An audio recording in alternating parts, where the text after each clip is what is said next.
छात्राओं ने प्रस्तुति के माध्यम से सिखाया नैतिकता का पाठ। सिप्टेन मेमोरियल करियर गाइड एकेडमी में विशेष कार्यक्रम आयोजित। शहर में स्थित सिप्टेन मेमोरियल करियर गाइड एकेडमी में आयोजित एक विशेष कार्यक्रम के दौरान छात्राओं ने अपनी प्रभावशाली प्रस्तुति से सभी को सोचने पर मजबूर कर दिया।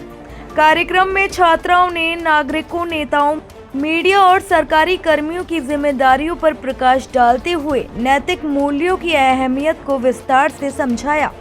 छोटी उम्र के बावजूद बच्चियों ने जिस आत्मविश्वास और स्पष्टता के साथ अपने विचार रखे, उसने उपस्थिति लोगों का दिल जीत लिया। प्रस्तुति में ईमानदारी, कर्तव्य निष्ठा, पारदर्शिता और सामाजिक जिम्मेदारी जैसे विषयों को प्रमुखता से उठाया गया। छात्राओं ने संदेश दिया कि समाज की मजबूती नैतिकता और जिम्मेदारी से ही संभव है। कार्यक्रम के अंत में उपस्थित अभिभावकों और शिक्षकों ने छात्राओं के प्रयासों की सराहना की और इसे समाज के लिए प्रेरणादायक बताया।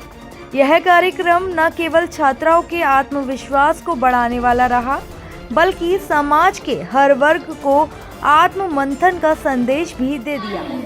आज जो है इंडिया मेजर चैलेंजेस फेस कर रहा है, जैसे lack of civic sense, corruption, sexual assault, homicide, fake news, religious conflict. जैसा कि आप यहाँ देख सकते हैं कि हर जगह कचरे ही कचरे हैं। यहाँ पे लिखा हुआ है, मना किया हुआ है कि यहाँ थूकना मना है, लेकिन सबसे ज्यादा थूका हुआ यही है। एक रैंडम लड़का रोड पर कचरा फेंक रहा है। करप्शन, हम बड़े नेताओं को घूस देते हैं, वो हमारा काम आसान करते हैं। नेता हमें घूस देती है, हम उन्हें वोट देते हैं। रिलीजियस कॉन्फ्लिक्ट, क्योंकि ये रिलीजियस कॉन्फ्लिक्ट इसलिए है क्योंकि फेक न्यूज बहुत ज्यादा ही बढ़ रही है। फेक न्यूज सोशल मीडिया और fourth pillar of democracy media के कारण बढ़ रही है। एक कम्युनिटी का लोग दूसरी कम्युनिटी के इंसान को बर्दाश्त नहीं कर सकता है। इंडिया में गरीबी बहुत ज्यादा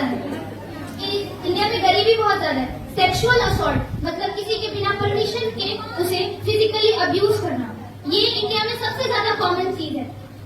ये हमारे माननीय लीडर के.आर. रमेश यानी एमएलए ऑफ कर्नाटका के एमएलए ने कहा कि rape is inevitable, lie down and enjoy.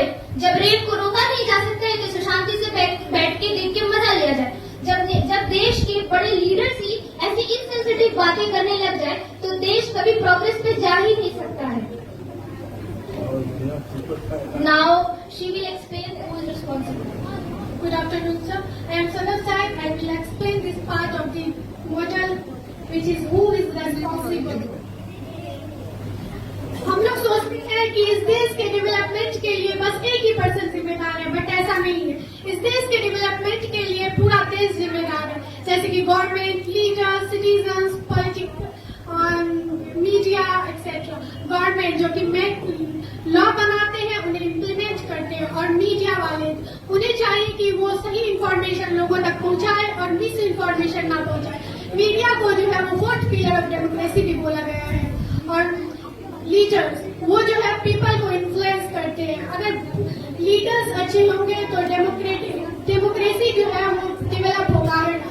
Bad leadership होगा तो डेमोक्रेसी जो है वो और नीचे चला जाएगा। एंड रोल ऑफ यूथ जो है इंडिया में सबसे ज्यादा पॉपुलेशन जो है वो यूथ का है, और यूथ जो है वो आगे के फ्यूचर के लिए डायरेक्शन बनाते हैं कि आगे फ्यूचर कैसा हो। Now she will explain. Good afternoon, sir. I am Asya Baske and I will be explaining the part, the future we are expecting of India. हम कैसा देश चाहते हैं, हम क्या सोचते हैं कि हमारा देश कैसा होना चाहिए। सबसे पहली बात, लीडरशिप। हमें एजुकेटेड और वाइज लीडर्स की जरूरत है, जो पढ़े लिखे हो और वाइज हो। और हमें ऐसे लीडर्स की जरूरत बिल्कुल भी नहीं है जो रिलीजन और कास्ट के नाम पर लोगों को बांटे और पैसे देकर उनसे वोट खरीदे। तो इसका क्या सॉल्यूशन होता है? इसका सॉल्यूशन है कि एक तो पहली बात कि कैंडिडेट्स को वैसा करना नहीं चाहिए, और दूसरी बात जो वोटर्स है वो वैसे ही लीडर्स को वोट दे जो कि एजुकेटेड हो, वाइज हो और जो करप्टेड बिल्कुल भी ना हो। दूसरी बात, यूनिटी इन डाइवर्सिटी। हमें पता है कि इंडिया में बहुत सारे अलग अलग कल्चर के लोग रहते हैं, अलग अलग रिलीजन के लोग रहते हैं, लेकिन और इसको जो है इंडिया की स्ट्रेंथ होनी चाहिए, इंडिया की ताकत होनी चाहिए। लेकिन अफसोस कि इस इंडिया की ये डिमेरिट है, यहाँ के लोग